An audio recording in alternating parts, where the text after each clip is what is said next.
Hey, happy days, Sharon Horne-Ellstrom here, also known as Pajama Grandma, not in my pajamas getting ready to travel, but let's talk about the expression, a penny for your thoughts. Now, if you offer somebody a penny for their thoughts today, they might not think that you're offering them very much. I actually love this expression, used it a lot and heard it a lot when I was a child, and I'll use it every once in a while when I see somebody thinking or pondering or looking serious, like they're considering something, and I want to know what they're thinking, especially when it comes to business settings.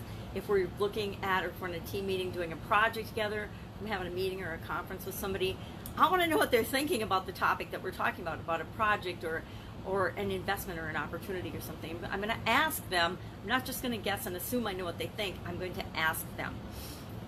Back in the early 1500s, when this expression became popular, when people first started using it, a penny was a lot of money. So if you asked somebody, or if you offered them a penny for their thoughts, if they were looking pensive or daydreaming or something, you were offering them something of great value.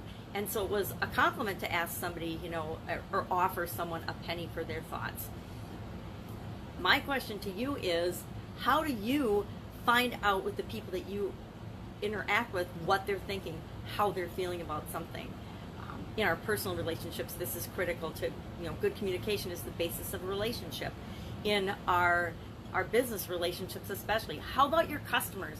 How do you find out what your customers are thinking? Do you offer them something of value in exchange for their thoughts and feelings about your products and services? Do you have a mechanism or a way that you do this on a regular basis? Have you ever done it? Have you ever actually interfaced and talked to and gotten in touch with what your customers are really thinking and feeling about your products and services, about the things that you offer, the value that you create for them, the problems that you solve for them? If you haven't, I'm going to tell you to get started right now. Get started today. Start asking questions. Start interacting with your customers. One of my favorite things to do when I had my Italian food business was to go out and actually do store demos. And I hated store demos, don't get me wrong. If I say I loved them, I loved interacting with the customers.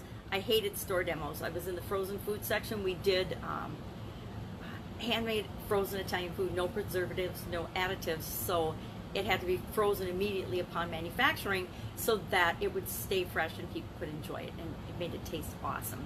But that meant if we were interacting with our customers, a lot of times we were selling to them in the frozen food departments of grocery store chains. So we would do the live demos where you go into the store and you cook up and you try samples of foods. But I loved that because I got to actually talk to customers and potential customers and find out what they liked, what they didn't like, what they thought of our products and services right there on the spot. So if I wanted to test something or try something new, it was the quickest, fastest, easiest way to get feedback. Now, is there some bias in what people tell you to your face? Yes, but you can tell by looking at them what their initial response is to something and how they feel about it, how they think about it. And that is the most valuable information that we ever got with respect to doing something. That, and did they buy the product or not? If people buy the product, they're not just giving you lip service, they're actually voting with their wallets and telling you not only in words but in actions that they really do care about the solution that you have for them. So my question for you is, a penny for your thoughts.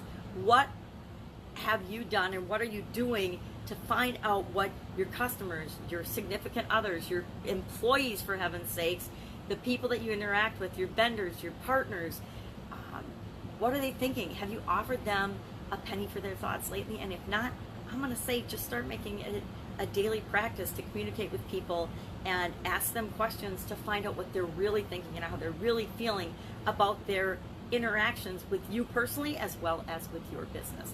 That's how you supersize and grow your business. Go out, have an amazing day. Share in the comments below what you think of this expression, what you think of the idea of actually asking people what they think and finding out what they think and what they feel.